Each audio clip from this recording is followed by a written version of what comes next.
moj pa referat seveda ni tako, ni ne filozofske, ne kulturni, ampak je pravzaprav izraz stiske zgodovinarja, Slovenca, ki pač je veliko pričakoval od osamosvojitve in se težko strinja s stanjem, v katerem se nahajamo. Tako sem tudi razumel to besedo o dezorientaciji.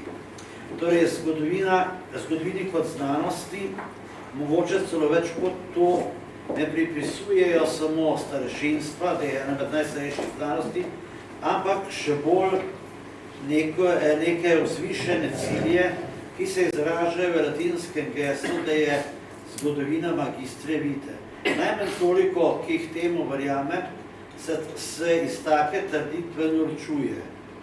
Pripisuje mi kvečemu pomožno vlogo pri razumevanju sedanjosti. Življenje je namreč preveč strukturirano, da bi ena sama znanost lahko določila smisel in cilje. Prav zato je nastalo in še nastaja množstvo znanosti. To doživljamo nek proces, ki mu ni videti konca.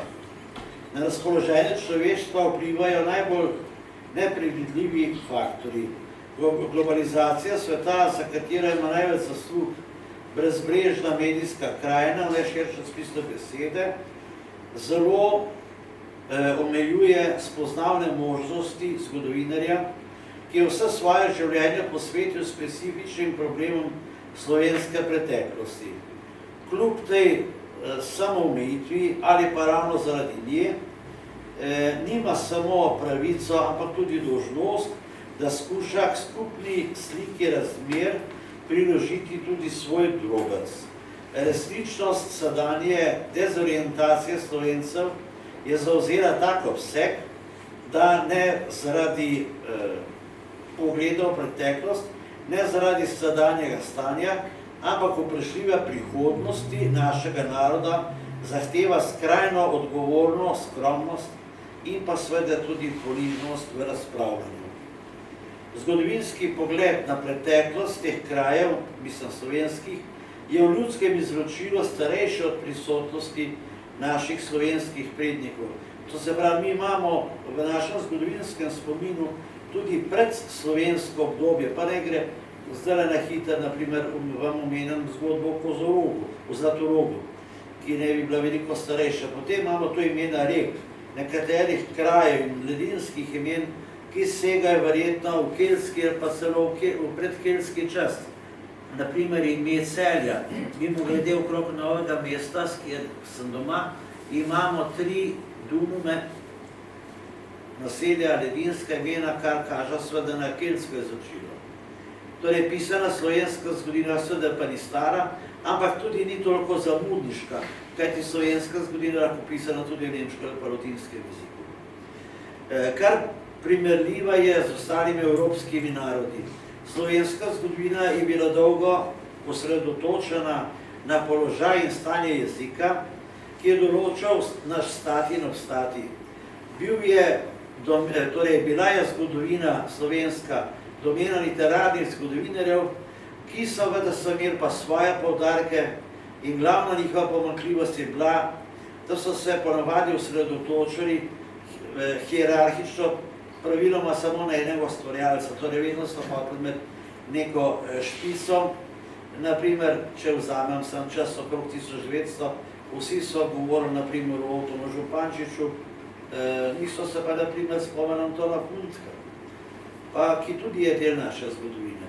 Na splošne socialne razmere Slovenci niso imeli vpliva, saj so morali plavati z večnarodnim okoljem, če so hoteli preživeti, in to so upravili dobro, sicer nas ne bi bilo več. Svojo politično usodo so začeli kontinuirano jemati v svoje roke koncem 18. stoletja z narodnim preporodom in doživeli nek vrh s prvim katoliškim prevodom Svetega pisma, pa tudi znanstveno naslovnico in kulturnim konceptom, ki ga je zasnoval Jernej Kopitar. Torej, moram reči, da tle meni se zdi, da mi preveč podcenjujemo to prvo obdobje, ki ga je zelo tragično prekinilo, ki so ga zelo tragično prekinile vojne s Francozi. Pri nas seveda so vojne s Francozi nekaj svetega, smo edini narod, ki smo dali svojim okupatorjem spomenik na trgu francoske revolucije, ampak če greste gledati pa dogajanje, je pa to seveda vse prej kot tako, da bi lahko rekel, da smo mi takrat osvobojeni. No, potem je šla pot navzdol, se počas po odhodu Francozov dviguje, imamo potem leto 1948 in po letu 1848 pravzaprav, če vzamemo za mene pa stran pot v jugoslovanski program, pravzaprav je razvoj bolj ali manj premočrten. Torej, potem je potek dogodkov mnogim, kljub svojim diametralno nasprotnim ocenam, več ali manj jasen. Rezultat te jasnosti je popoln razkol v narodu. Torej, nas ne ločuje samo sedanjost, ampak tudi zgodovina. Nisem slučajno omenil francoske revolucije. Že zaradi francoske revolucije njenega pomena pa to so v stroki veliki špetiri. In še več, kaže se, naprimer, da ne smeš ničesar dobrega zapisati v obdobju Avstrije, kajti ta je bila boječi narod, sicer več če govorijo, ampak govorijo, kako smo bili preganjeni, pa tako naprej. Če bi seveda vse to bilo, ne bi obstali v stari Avstriji.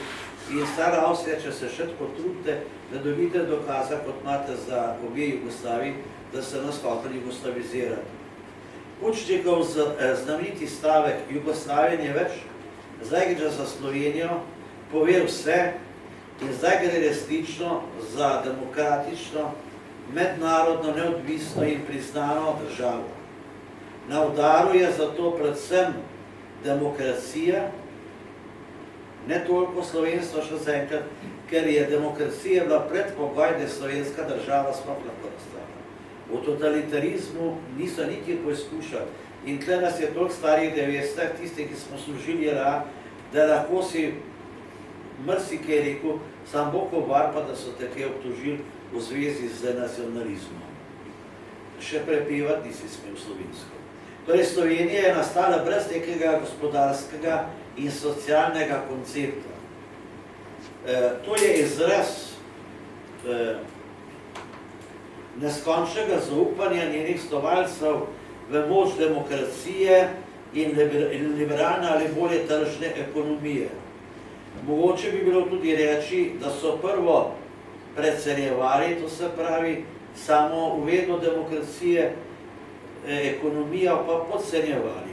Vendar v to nisem povsem prepričan, tle imam nekoliko stisko, kajti, dobro, popravek za nazaj ni mogoče, ampak spominjam se takrat v času osamosvajanja, sem se veliko družil z magistrom Borisom Andrijaničem, ustanoviteljem Krke, človek, ki je pravzaprav naredil, kot je zanče en duhovito označil, je z Dolenjske naredil Nemško-Bavarsko.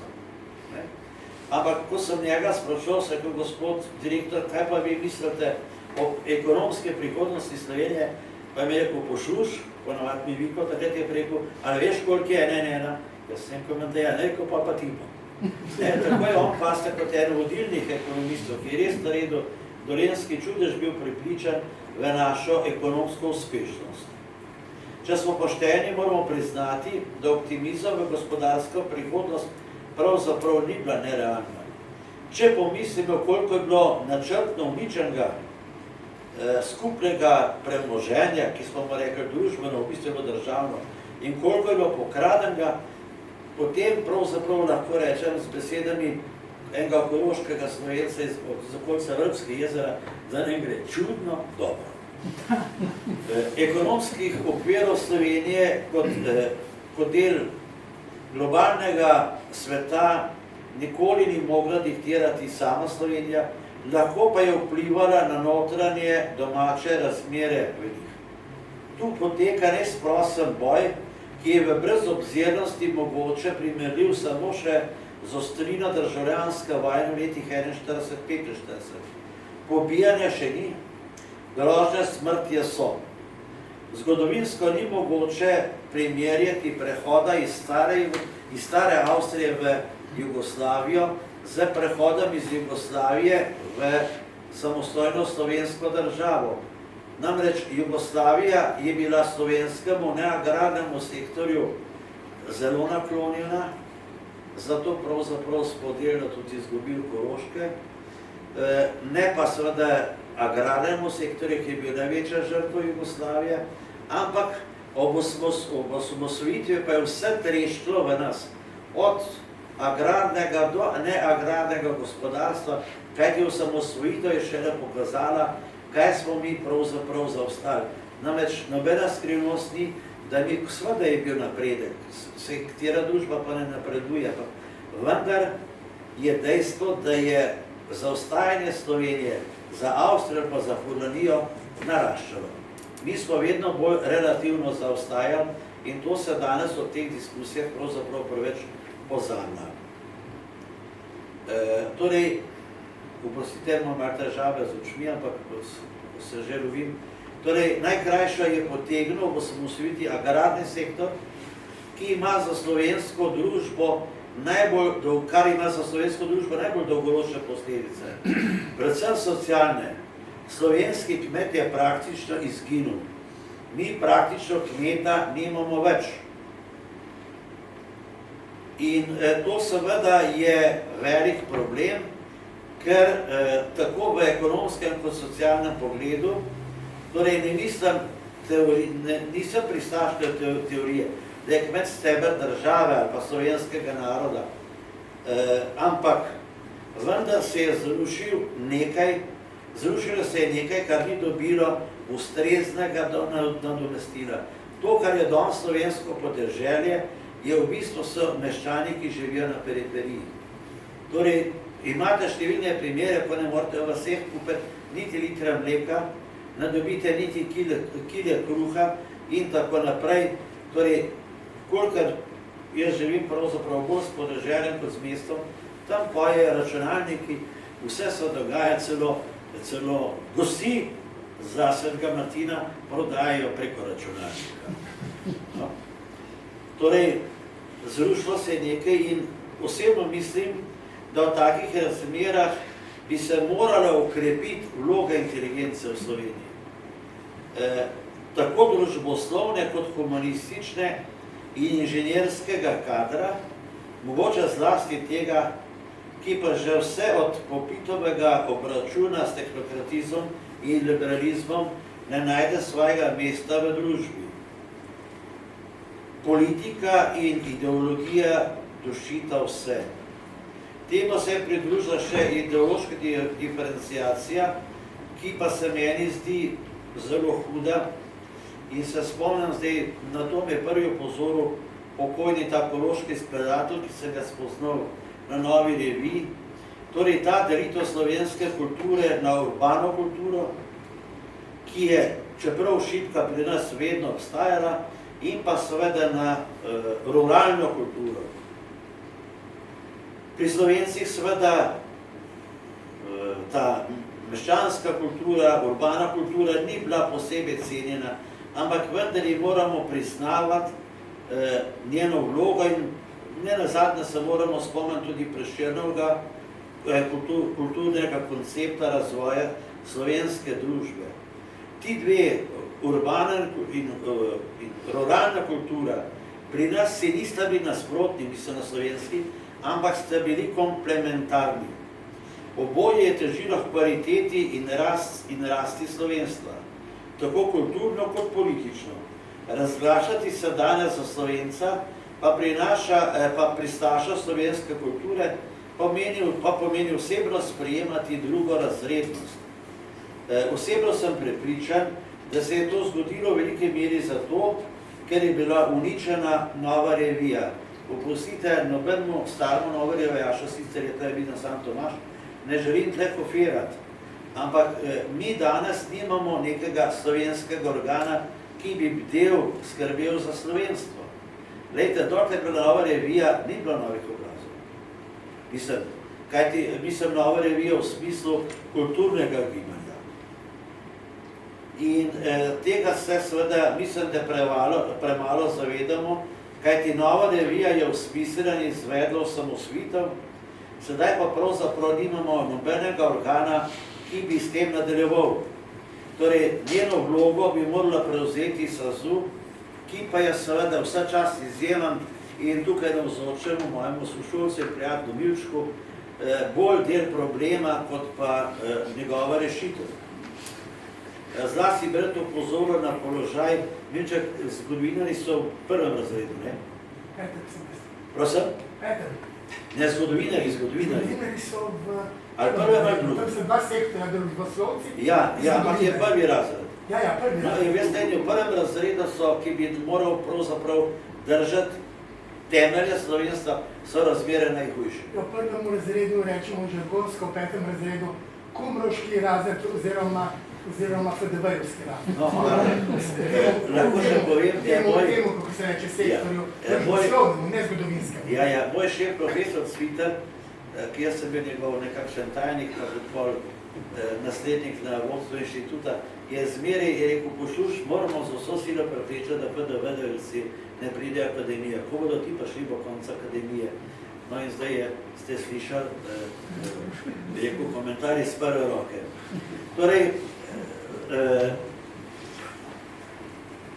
Torej, Slovenska akademija bi morala v spregi z Ministrstvom za šolstvo in kulturo vsaj poizkušati obrniti trend, v katerem se danes nahajamo, tudi tega zaradi šibkosti tako SAZU-ja, kot bi rekel, če hočete, obeh ministrstv za šolstvo in kulturo.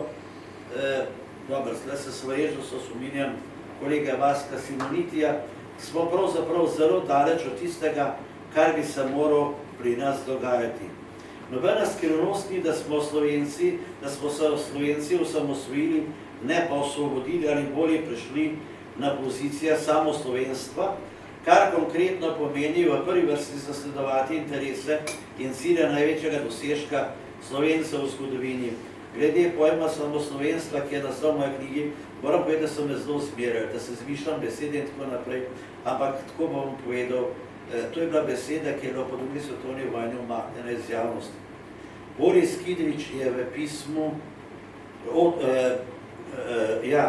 Boris Kidrič je v pismu Luisu Adamiču označeval Josipa Vidmarja kot samoslovenca.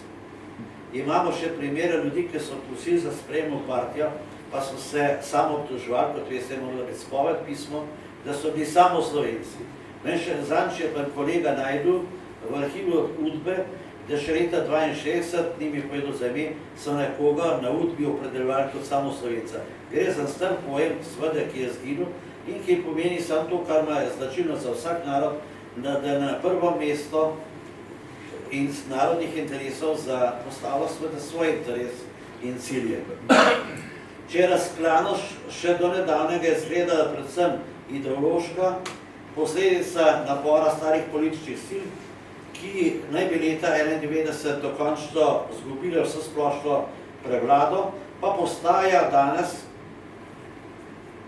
ta razklanost značilna, torej tako močna, da ne kaže, da bi izginila v prihodnosti in da je zaradi tega tudi prihodnost pravzaprav pri nas če dalje bolj negotova. Mi pravzaprav, ko se sprašujemo, kaj nas čaka, slišimo samo o nekem postsocializmu, ki naj bi v Sloveniji prevladal, ni pa še nihče pravzaprav povedal, kaj naj bi ta postsocializem pomenil. Evropa in z njo Slovenija se starata. Demografske politike v Sloveniji ni, pa tudi če bi jo zdaj zastavili in bi dobili oblike, ki bi jih kulturni svet upravičen v imenu humanizma in zlasti človekovih pravic zavrnil, kratkoročne rešitve za nas pravzaprav v teh razmerah ni. Po uradnih podatkih je v Sloveniji 16% delovne sile neslovenske, aktivnega delovstva. Če pa vzamemo družine, pa pridemo tam 25 do 30% neslovencev v Sloveniji. Tako veliko ni bilo nikoli v zgodovini. Torej, ne me razumeti, je to kakšna tožba, ker to jaz drugače gledam to. Torej, če upoštevamo še dedišče nekdanje Jugoslavije in družine ekonomskih prišlekov v času po osamosvojitvi se delaš, kot sem že rekel, pride tam na bliz 30%. S podobnim ali celo hujšimi razmerami se srečujejo mnogi po Evropi in seveda je to nek nov evropski pojav, s kateremu se moramo soočiti, ne pa tle iz tega izvajati kakršne koli histerije. Torej, seveda je pa tle neka razlika, kajti naprimer Italijani ali pa Nemci ali pa Avstrijci imajo zelo utečeno državno infrastrukturo, mi pa je pravzaprav nismo razvili v 30 letih. Stara Jugoslavija pa Titova Jugoslavija sta bili v tem pogledu veliko bolj uspešni, kot je samostojna Slovenija. Zato pravzaprav jaz ne govorim, jaz govorim, da je pri nas vodena dezorientacija, da ni to neka stvar, ki je slučajno našla. Torej, ekonomski prišleki, ob tem bi izločil belgrajsko inteligenco, ki je izjemno močna in vplivna in tudi izobražena, in je odigrala ena glavnih vlog pri rušenju zadnje Janševe vlade, ne dvomim, ne verjamem pa, da bo trajno imela tako oblast v Sloveniji, torej te ne obravnavam, ampak mislim predvsem na te ekonomske prišleke, ki pa jih je med nami, bi rekel, vsak dan več, in v njih vidim seveda ljudi, ki iščejo boljši kos kruha, tako kot so tiste 100.000 in več Slovencev iskali boljši kos kruha, ko so postali gastarbajterji. Zato seveda, če imam simpatije za gastarbajterje, oziroma sem jih imel, moramo tudi te prišleke gledati z neke humane plati in jih razumeti v njihovih stiskah. Njihov svet, ne pa njihovih otrok, ta generacija, je še vedno pravzaprav navezana na domače kraje. Sanja, da se bo vrnila domov. Seveda je povsem nekaj drugega, pa so otroci, zlasti, ker so med njimi mnogi zelo inteligentni. Ti, ki so v zadnjih desetletjih prišli k nam, niso ljudje, ki so sposobni samo za korolo pa lopato, ampak vidite, da gre tudi za nadpovprečno sposobne ljudi in seveda jih je kot take treba sprejemati. Zanimivo pa je, da so otroci, ko opazujemo otroke teh ljudi, opažam dve stvari. Eni se naprimer grozno navezujejo na svet svojih staršev. Tako sem imel v Gorici študentko, brihtna punca, ampak ostra muslimanka. Zelo izobražena, moram reči, da sem se od nje veliko naučil o muslimanski veri, ampak mi je rekla, ko grem domov v Tuzlo, in jaz kot verna muslimanka se obnašam v skladu s tradicijo, prav izpadam tam v krogu Tuzle kot čudakinja. Prav, meni ljudi opažam moje muslimanstvo tle v Sloveniji, kot pa če pridem domov v Tuzlo. To me zelo, po drugi strani pa seveda opažam ogromno ljudi, ki bi se radi aktivno vključili v slovensko družbo, zlasti tudi v slovensko kulturo, in njim je seveda ta tragična delitev na urbano in ruralno kulturo jim pride zelo prav. Zelo se oprijemajo urbane kulture, hodijo na koncerte, so zelo navdušeni, vendar pa seveda ti ljudje nimajo posluha, se ga tudi ne morejo imeti, za našo tradicijo, za našo zgodovino, in to zlasti opažam potem, kakšen imajo ti ljudje, so zelo lojalni do Slovenije, pa kakšen imajo pa odnos do slovenskega zamejstva. To jim je pa tuje in pravzaprav mnogi ne razumejo, kako to, da zahtevam na izpitu, da rečejo Borovljene pa Ferlah, da rečejo Celovci in tako naprej, kaj ti ne razume, zakaj so tam gor Slovenci, in se spominjam nekoga, ki je trdil, da so to seveda domobranski emigranti. Bil pa rezervni oficir Kosa. In zato je ta delitev na urbano kulturo zelo in ruralno kulturo zelo nevarna še zlasti, če se poudarja, da sta nasprotni, da sta izključujoči. In tle pravzaprav vidim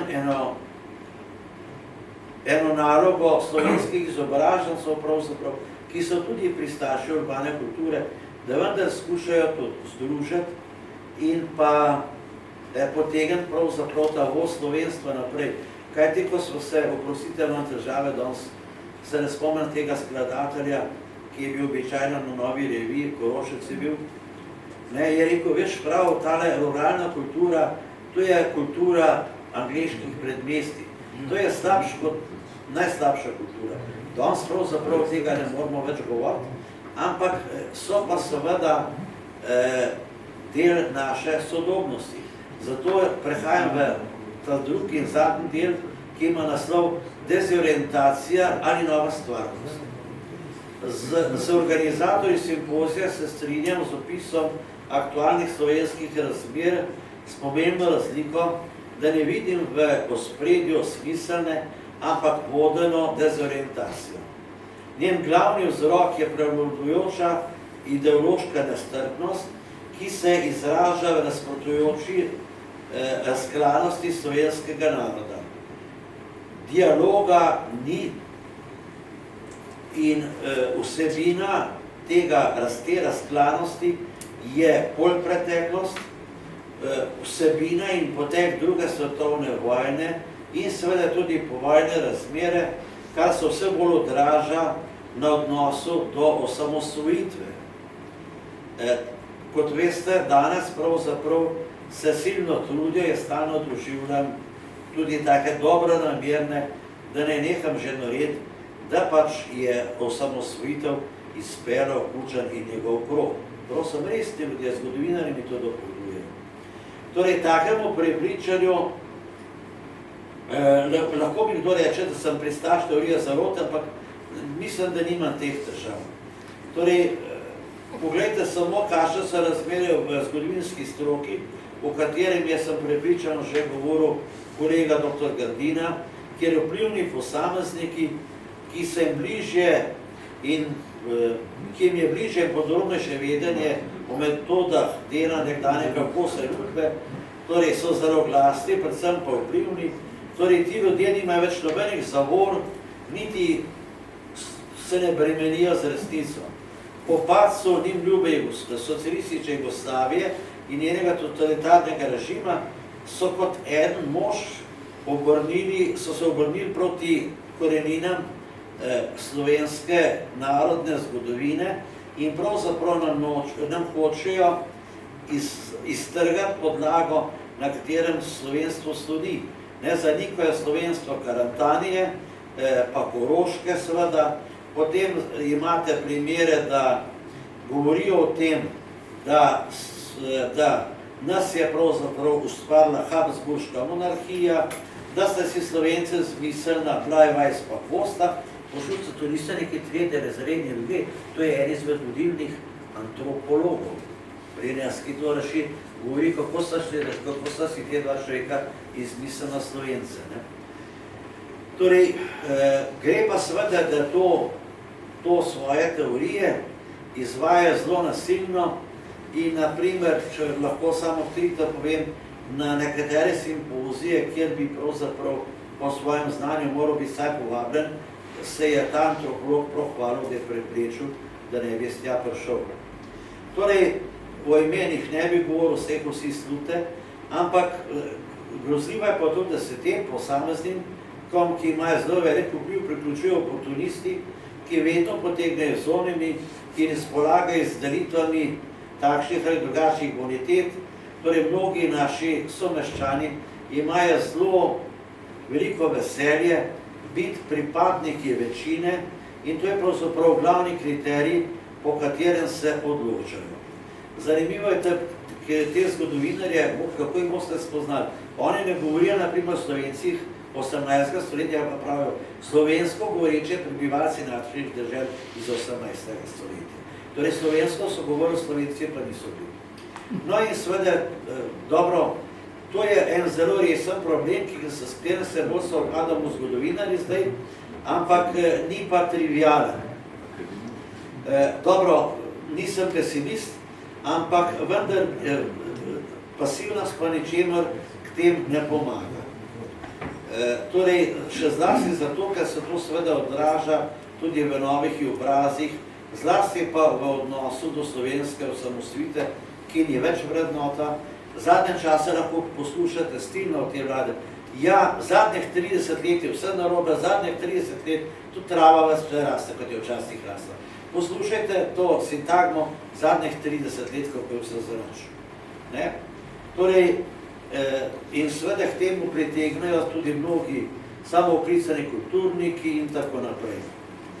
V to ideološko ozadje oziroma na njeno podlago se cepi nova slovenska stvarnost, katere eden izmed izrazov je delitev na med seboj konkurenčno, če ne že izključujočo urbano in ruralno kulturo. Med današnjimi priseljenci, kar se že govoril, z Jugoslavije niso, se pravim, so tudi vsega spoštovani, zelo izobraženi ljudje in ne gre tle gledati na neko slovensko večvrednost, ampak se je treba s temi ljudmi soočati, še zlasti, ker mnogi od njih so pripravljeni biti zelo lojalni državljani, imajo pozitivni odnos do slovenske kulture in tako naprej. Ampak seveda problem pa je z drugimi, ampak zanimivo je bilo zdaj, ker je bilo svetovno prvenstvo v nogometu, sem slišal od nekaterih od njih, no, ampak s tem, ker ste se pa tako visoko plasirali, šele zdaj ste pa prava država. To ste lahko slišali. No, ampak moram povedati, da če kot zgodovinar pogledam nazaj, pogledajte, okrog leta 1000 je pa nas prišlo ogromno Nemcev. Pa so izginili razmeroma dobro, Kočevarji so leta 41 bili izseljeni, ampak ti Nemci, ki so prišli pred nas, so veliko prispevali slovenski kulturi. Ne nazadnje vam primek, Tavčar, Ptojčar, pove, z kakšnega kroga je ta rodbina izhajala. Potem, če pogledate v skoke, mislim, to nima, jaz ne poznam neke dobre študije v skokih, ampak poslušajte, vi se rečete v skoške, vsi sred Beneške Slovenije. Pa spred leti sem spoznal enega kolega, ki se je pisal Bošnjak. Sem rekel, kje pa ti pa šel z Hrvaške? Je rekel, kaki z Hrvaške? Sem beneški Slovenc, že ne vem koliko generacij. Mislim, to je pač posledica tega. In lejte, to je bilo v 16. stoletju, v 16. stoletju smo mi pa dobili slovenski knjižni jezik. Torej, situacija ni, bi rekel, za obupati, če se seveda najdejo elite, ki to stvar zavestno popravljajo.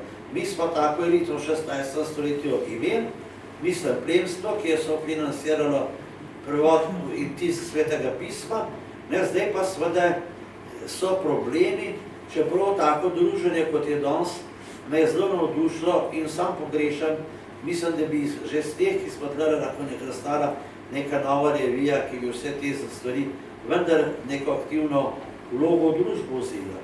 No, potem v skoki, pogledajte, kot sem že omenil, Jurčič je pravzaprav skoškega projekta, kot pisatelj, to se pravi, pa še bi lahko naštel in tako naprej imen. Torej, danes, problem je v tem, da danes slovenska družba nima vrednot, pa tudi ne elite, ki bi lahko nekaj velikega vzpostavili za prihodnost. Bodimo odkriti in brez dlaka na jeziku, v Sloveniji vlada z blagoslovom nekdanjih totalitarcev Janković in njemu všečni in sorodni ljudje mu seveda pri tem asistirajo. Torej, proti Jankoviću, kot veste, ne rešitve, razen biološke ure. Ja, škoda je šparati jezika, pa se slepiti. Grem res proti zadnjim vrsticam. Torej, smiselno ali bolje usmerjeno dezorientacijo doživljamo kot sprejemljivo, mehko varianto diktature. Obe vladni totalitarni stranki ne doživljata na volitvah masovne podpore, torej misli na skrajno levico pa bivše komuniste. Glejte, ljudje niso pri nas skrajneži. In zato se prijemam za glavo, ko slišam, da pri nas poteka boj med levico in desnico. Namreč volivci Svobode to niso politični skrajneži, ampak druga vrsta ljudi. Torej, pri nas je zelo žalostno stanje, da ljudje pravzaprav volijo Jankoviča in Levico zato, ker trepetajo za drobtine z Bogatinove mize. Tle je eno pomanjkanje samozavesti in ko se pogovarja s temi ljudmi, pravijo, če se je zase znajdu, se bo tudi za nas. To je ponovadi argument teh volivcev in vsi od teh vedo, da pravzaprav jim ne bo Jankovič dal svojega Mercedesa, ampak večjem bodo lahko čistili šipe tega avta. Problem naše družbe je tudi v tem, da nimamo pravzaprav nobene več civilne družbe. Za Novo revijo pravzaprav praktično neke civilne družbe, ki bi bila pomembna, ni. Jaz sem samo opazoval blizu, ker sem pač bil med ustanovnimi člani Zveze veteranov vojne za Slovenijo, še zmeraj sem član, čeprav ne hodim na nobene prireditve, ki se tudi vabim ne dobivam, ampak poglejte, ta Zveza veteranov vojne za Slovenijo je toliko totalitarna, toliko skrajna, da je Zveza borcev popolnoma ukrila. Ne vem, če ste opazili, da je letos sploh ni nobene bilo proslave za obletnico pohoda 14. divizije na Štajersko, pa je bil to svetovno epohalni dogodek včasih, ker se pravi, hecne stvari so dogajale. Torej, situacija zgleda včasih precej brezupna, vendar pa se pravi, slovenske razmere so bile v preteklosti že toliko težje, spomnimo samo se zadnje vojne svetovne, ko smo bili obsojeni na izumrtje, ni za obupati, ampak kje pa zaiskati pomoč? Tukaj ste že slišali včeraj, da od katoliške cerkve, pa tudi protestantske, ki je kar aktivna, ne moramo pričakovati neke rešitve, ker imate obe veliki težavi s prilagoditev novim socialnim razmeram, novo način izpovedovanja vere. Potem je seveda tle problem s to delitvijo kulture, o katerem sem že trikrat vas na to opozarjal, ki se mi zdi najbolj zastrašujoče. Namreč dogaja se sovražen odnos do slovenske ljudske kulture. Goveja muska, kaj bomo obnavljali tiste, poslušajte, Ministrstvo za kulturo najbolj jamra zaradi vzdrževanja cerkvenih starih cerkva, ampak mi drugega kulturnega bogatstva nimamo. Gradovi so požgani, kaj ne potem pokažeš človeku? Kot kakšne stare oltarje, staro arhitekturo cerkva in podobnega. Torej, totalitarizem se zelo rine v kulturo, se je Jože Muhovič danes krasno povedal, da iz vseh teh tažen 500 kulturnikov za manj pričakujemo kakšnega Prešerna ali pa Cankarja. Mislim, to je čudovit stavb, nisem še slišal takega lepega razloga. Ampak vendar, da končam, kaj velikega, pa seveda tudi ni pričakovati od vladnih strank, ker, mislim, teh demokratičnih strank, ker se preveč energije zgubljata v boju z vladno koalicijo, namesto, da bi še enostavno preko nje, pa se ne vladna koalicija ukvarja z njimi. Vi veste, da najboljša obramba je vedno napad. To se pravi, najslabše je, če te nasprotniki zaposlijo, da postaneš njihov služen, da se noč in dan ukvarja z njimi. To je pravzaprav pot v najhujšo nesvobodo, ki jo danes doživljamo. Torej, ljudje si želijo socialnega vzpona pri nas. Ljudje so sinki političnega paternalizma, da ne volijo tega in tega zato in zato, ampak želijo pač neko upanje na boljše čase. Želijo pač neke obljube napredka, želijo ljudi, ki jim bodo obljubali, da bodo čez nekaj let bolj so živeli. Jaz sem že slovenskim politikom ponujal, da naj saj rečijo, da cilj Slovenije je, tako kot je včasih rekla Sovjetska zveza, dohiteti in prihiteti Ameriko, mi pa saj bi rekla dohiteti in prihiteti sosedno Avstrijo. Torej, nek cilj moraš imeti, če češ preživeti. Zdaj, mi pa pravzaprav, jaz, kadar se ukvarja s temi mislimi, se spomnim Janeza Evangelista Kreka.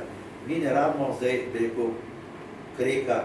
Krek je bil iz tistih časov in ga ne idealiziram, ampak vendar, lejte, mi danes imamo enega človeka, ki bi dvignil socialno vprašanje na površje. Jaz sem bil v zadnje čase veliko po bolnicah, ker so mi narko, bil sem v zdravilišču in sem usrečal vse sorte stvari. Ni vse veselo. In zato pravzaprav ljudje rabijo neko upanje. Ljudje morajo vedeti, kaj jih čaka v prihodnosti. Kdo jim mora to obljubiti. In seveda obstoji in tista politika, ki zna nekaj obljubiti, bo pač zmagovita. In zato pravzaprav, ker demokratične sile nečesa ne obljubljajo, pa se rešijo, potem seveda pride pa novi obrazi in s tem pa seveda destrukcija slovenske družbe in pa slovenske kulture. Hvala lepa.